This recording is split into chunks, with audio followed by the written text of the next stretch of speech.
So I got another lovely comment about my autumn nature corner that I made in the fall, and I would like to make another one for you for the spring, because spring is blossoming with new life and it's nice to celebrate it at home as well.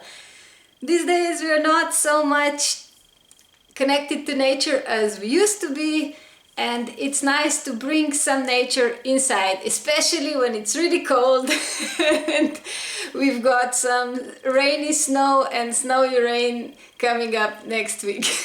For those of you who don't know what Nature Corner is, it's sometimes called Nature Corner, Nature Table, Nature Ambience, Nature Place in your home, or some even call it Nature Shrine or have some spiritual meanings. For me, the easiest way to explain is a little place in your home dedicated to nature, where you put the things you brought from nature, that your kids brought from nature. I'm sure they bring a lot of stuff if they are anything like mine. We've got a house full of stones and sticks and cuttlefish bones and everything. And I'll use some of those today. Now, where can you get inspiration for nature corners? It's really easy, of course, from nature. If you go outside and you see the flowers blooming and the first signs of spring, that always warms my heart. I hope it does yours too, and that is a great source of inspiration. If you need some ideas how to translate that into your place, you can look at some books, and even some picture books can be quite inspirational. Like this one that shows the root children that are getting their dresses made by Mama Earth, and then they will dress and become real flowers, like upstairs. So that's kind of a nice way to explain to little children how flowers are made. Of course, you can then add some biology lessons and make it really scientific, but don't forget that magic and biology are not at war with each other. We can always connect them with art. If you need some inspiration how to make the dolls for Nature Corner, I can make a video on that, and I recommend all the books about Waldorf doll making. Those are really nice for this purpose. Now let's get on to making our nature corner. You can see that I've got some big washed roots here, and I will use this to make my roots for my nature children. So that's the first thing that we'll do. Of course, before anything else, I need to clean my place. Always start with the largest elements. I really love this root because it gives me a lot of space underneath to place my flower children. But this time I want to add some more, because I want to have more nooks and cavities to place them. Try to make this part quite sturdy so it doesn't tip over that easily. Now let's see what I have in these boxes where I keep my nature material. I'll use some of this piece of wool. If you saw my video about winter nature journaling, I've got another piece of this wool to take with me to journal on it. But this small piece I will take and just use as snow cover. Because, as I said, we've got snow coming up next week. And I'm not looking that forward to it, because I know it will not last, it will just be cold. Here I've got two nice rooty branchy thingies, and I'll use this to create more nooks. I won't use the leaves or this physalis because it's not in the season right now. If you're wondering what this is, these are the clothes for Mama Earth, but these are for the fall and winter because they're brown and warm. So she doesn't need them today, I hope. Let's set up a few more branches. You remember what I said about sturdiness? What I'm trying to do here is just make a base of some large pieces that will hold the composition together.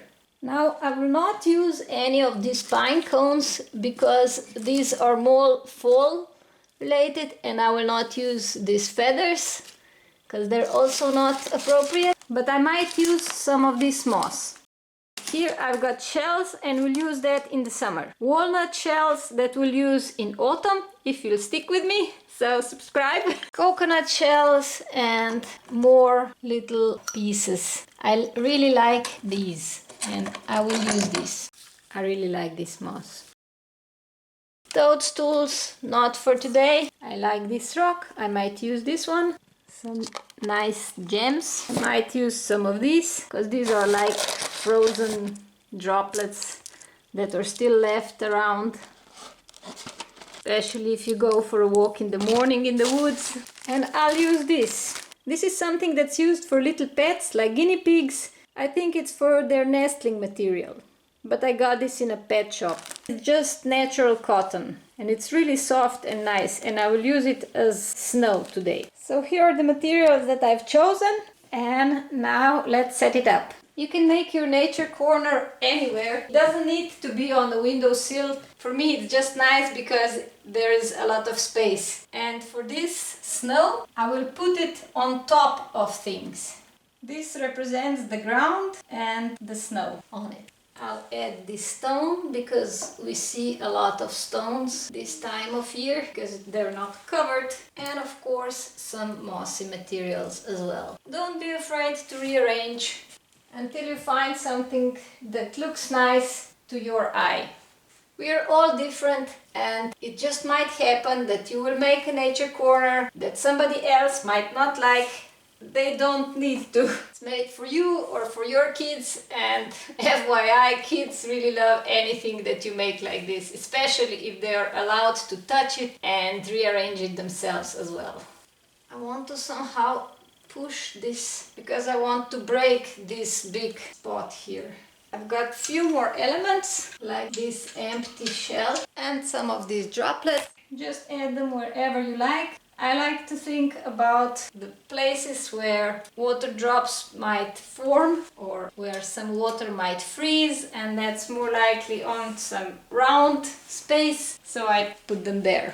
And now we have to find our stars of the show. I keep them in another box with some other materials like some fabrics that I use. This is great to create some kind of sea or some river, and this textured piece of hand woven fabric is great for ground or something like that, as well as this. This could also represent some fallen leaves. But again, let's find some of our nature flower children. This is the root baby. You can see he's still inside his cocoon and he's waiting to become a real flower. I've got 3 of these. And let's put them in our nature corner. I will add this piece because I find this white ground here a bit confusing. It's supposed to be ground. And I found 2 of my root children. It would be nicer if I had odd number of them, but they will do as well. And now I need to stick them in a way that they will be visible but not fall down. I like it here because this yellow goes nicely with this shade of greenish, yellow-greenish moss. Now let's add our flower children. I think I want to have dandelion on top, to be seen by everybody, and then these 2 on each side.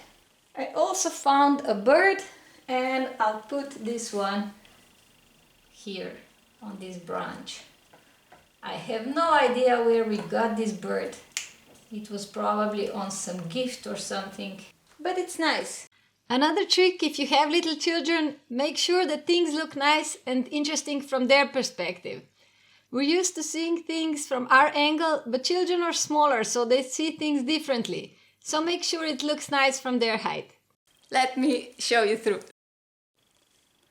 So you see, you really don't need anything special. Just a few sticks and stones from your nature walk, maybe an empty snail shell or something like that that you can find anywhere, some scraps of fabric, and maybe a piece of moss that grows in your hedge, something like that.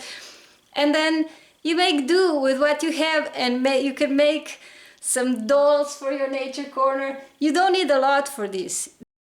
These are made from felt, but this is made just from scraps of wool and scrap of wool rowing. So don't worry, use whatever you have. And if you want some further inspiration, write me down in the comments and I can teach you how to make one of those. I hope you enjoyed the beginning of spring. I wish it comes in full bloom soon to your doorstep. And if you want to spread some spring vibes, give this video a like and subscribe for more nature arty fun. See you next week. Bye bye!